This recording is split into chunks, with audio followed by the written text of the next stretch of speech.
Imagine an army so powerful it had never lost a war in living memory, an army that had conquered Gaul, crushed pirates, and toppled kings, marching confidently into a stretch of empty desert it assumed would be just another easy conquest,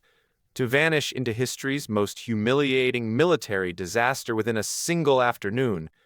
And the man who led them there did it not for Rome, not for survival, but for his own personal glory. In the summer of 53 CE, somewhere beneath the merciless sun of the Mesopotamian desert, the greatest army Rome had fielded toward a silence that would swallow it whole, and by the time the dust settled, more than 20 of its soldiers would be dead, 10,000 dragged off in chains, and the golden eagles of 7 legions into enemy hands for the first time in Roman history. So how did the most feared military machine of the ancient world willingly into total annihilation? And why does all it is outside of history classrooms remember the name of the battle that did it? To understand the catastrophe that histories as the Battle of Carrhae, we have to go back years earlier to Rome at the height of its confidence, a republic that had just crushed Gaul under Julius Caesar, dominated the Mediterranean, and stood as the unrivaled power of the West. Yet Rome in this era was not ruled by a single man but by an uneasy alliance of 3, known today as the First Triumvirate, a private political pact between Julius Caesar, Pompey the Great, and a man whose name is far less remembered but whose ambition would prove just as consequential, Marcus Licinius Crassus. Crassus was, by many historians' estimates, the wealthiest man in Rome, a financier and political operator who had built his fortune through real estate speculation, silver mines, and ruthless business dealings. And while his wealth bought him influence, it never bought him the one thing he seemed to crave most, the kind of military glory that Caesar was earning in Gaul, and that Pompey had already secured in his campaigns against pirates and Eastern kings. Crassus had won a name for himself decades earlier by crushing the slave rebellion led by Spartacus, but even that victory was overshadowed in public memory by Pompey, who arrived late to mop up survivors and claimed much of the credit. And many historians believe this old humiliation gnawed at Crassus for years, fueling a hunger for a triumph that would finally place him above his rivals rather than in their shadow. In 55 BC, Crassus secured ownership of Syria, a Roman ordered one of the few powers in the ancient world of matching Rome on the battlefield, Parthian Empire, had risen from the ashes of the old Persian territories and now stretched from Mesopotamia to the India, ruled by a dynasty that governed the historic Persian heartland and is often remembered in popular culture under the broader banner of Persia. Even though its ruling elite and politically distinct from the earlier Achaemenid Persians that Alexander the Great had once conquered, Rome and Parthia had coexisted for largely peaceful rivalry, each respecting of influence along the Euphrates River, and there was no pressing necessity, no direct, and no formal declaration of war that required to invade Parthian territory in BC, which is precisely what makes his decision so remarkable even today, because virtually every ancient source suggests was a war of personal ambition rather than defense,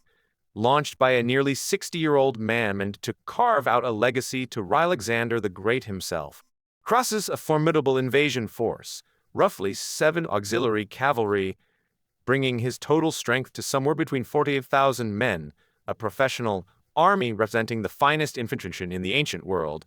Yet in his eagerness, Crassus made a series of decisions that many historians consider even before a single arrow was loosed, in advice of the Armenian king Artavasdes, who offered him a safer mountain route in the support of allied cavalry, and instead pushing his legions directly across the open deserts of Mesopotamia, terrain that favored cavalry and archers far more than heavy infantry.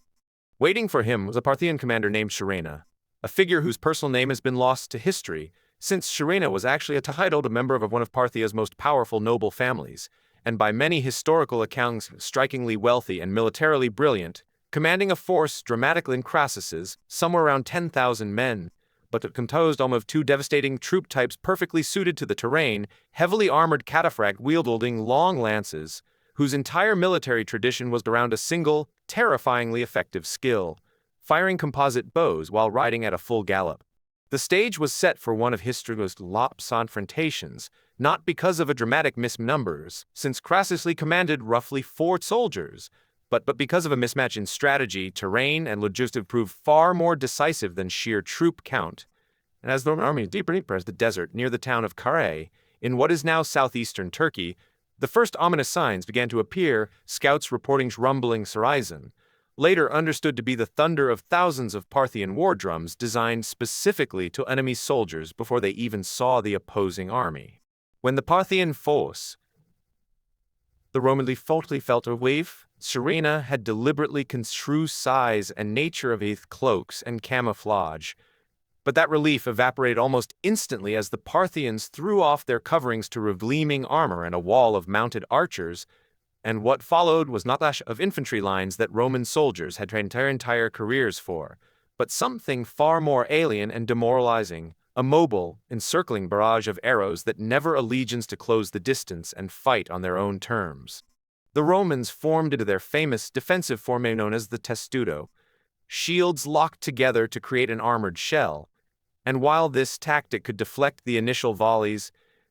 also froze the legions in place, and simply continued to circle and fire, wave after wave, in a tactic later nicknamed the Parthian shot,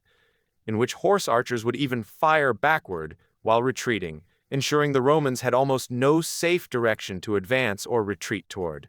What made this assault so devastating, not just the accuracy of Parthian archery, but its sheer sustainability, since Serena had anticipated exactly the kind of prolonged engagement and discipline was built to endure, and had arranged an enormous supply train of camels carrying spare arrows, meaning that unlike a typical battle where archers usually exhaust their quivers, the Parthian bombardment simply never stopped after hour, grinding down Roman morale and manpower without ever risking a direct melee engagement the legions might have won. In a desperate attempt to break the encirclement, Crassus, at the head of a detachment of legionaries and slingers, ordering him to charge the Parthian archers, and initially the Parthian cavalry appeared before this assault, drawing Publius and his mother from the main Roman line. At the class withdrawal that many historians consider one of the oldest and devastating tricks, and once Publius's force was sufficiently isolated, the retreating cavalry turned back and joined by heavily armored cataphracts surrounded and annihilated the detachment, almost to the last man. According to several ancient historians, the Parthians later the set of Publius Crassus and paraded it on a spear within sight of the Roman army specifically to shatter their morale. And whether every detail is entirely accurate remains among modern historians, but there is broad consensus that the loss of Publius's detachment marked the true turning point of the battle, stripping Crassus of both a significant portion of his cavalry and, according to many accounts, much of his composure as a commander in the critical hours that followed. As night fell, the surviving Roman forces in disarray toward the town, and Crassus, reportedly paralyzed by shock over his son's death, struggled to organize an effective withdrawal, leaving thousands of wounded soldiers behind, many of whom were captured when the Parthians swept the battlefield at dawn, and over the following days, what remained of the Roman army attempted a chaotic recross familiar desert terrain without reliable guides, a decision that cost them Parthian cavalry continued to harass and pick off stragglers. Eventually, Serenard Crassus, a negotiation, ostensibly to discuss terms of withdrawal, and though accounts vary on the precise details, most ancient sources agree that the meeting turned violent, whether through a genuine Roman miscalculation, a deliberate Parthian ambush, or simply the chaos of two deeply trustful armies meeting under tense circumstances, and Crassus was killed in the ensuing confrontation, denying him the chance to explain or atone for the disaster he had set in motion. Of the roughly 40,000 men Crassus had led into Mesopotamia, historical estimates suggest around 20,000. Close to 10,000 were captured, and only a fraction managed to escape back to Roman territory. And the Parthians reportedly seized legions' silver eagle standards, a humiliation of enormous symbolic weight, since these standards represented the very soul and honor of a Roman legion, and their loss considered one of the deepest as a Roman army could suffer. As for the fate of the Roman prisoners, ancient accounts, particularly from historians writing centuries later, claim that some cured legionaries were resettled the eastern reaches of the Parthian Empire, And while later, more speculative legends grew around this claim,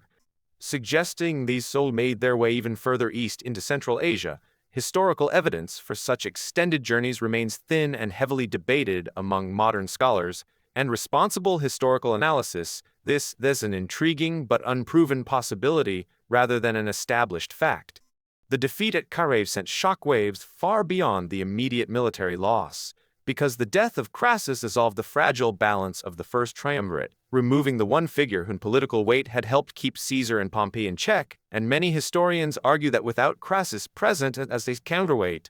the rivalry between Caesar and Pompey accelerated toward the civil war that would eventually consume the Roman Republic itself, meaning the arrows fired on that desert plain in Mesopotamia ocean a chain of events that would ultimately impede the Republic for the rise of the Roman Empire under Augustus.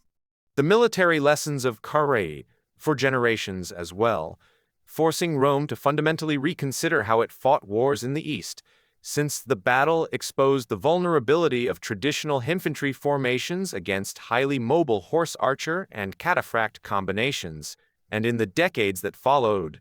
Roman gradually incorporated more cavalry, more archers, and more flexible tactics into their eastern campaigns, lessons that shaped Roman military doctrine well into the imperial period. The lost legionary standards became a matter of lingering national humiliation, and it would take more than 3 decades before Rome, under the Emperor Augustus, secured their return not through renewed warfare but through diplomacy, a moment considered such a significant propaganda victory that Augustus commemorated it extensively in Roman art and coinage, presenting the peaceful recovery of the Eagles as a triumph nearly equal to a military conquest. Beyond its immediate political and military consequences, the Battle of Carrhae in history as a powerful case study in the estimating an opponent's terrain, tactics, and logistics, a reminder that raw numbers and fearsome reputation mean little without adaptable strategy. And it stands as one of the earliest and most striking examples in Western technologically and tactically specialized force earning the assumptions of a numerically superior traditional army, a lesson that military historians continue and reference even in the context of modern warfare. It's a story that stays not just of ancient battlefield tactics, but as a timeless warbris about the underestimating an enemy and about how the ambitions of a single man of an entire civilization. And the next time you quiet stretch of desert near the Turkish-Syrian border, remember that beneath that grounds one of the most sequential defeats in Rome history, a defeat in the Republic and the ancient world. So to one of history's most overlooked, fascinating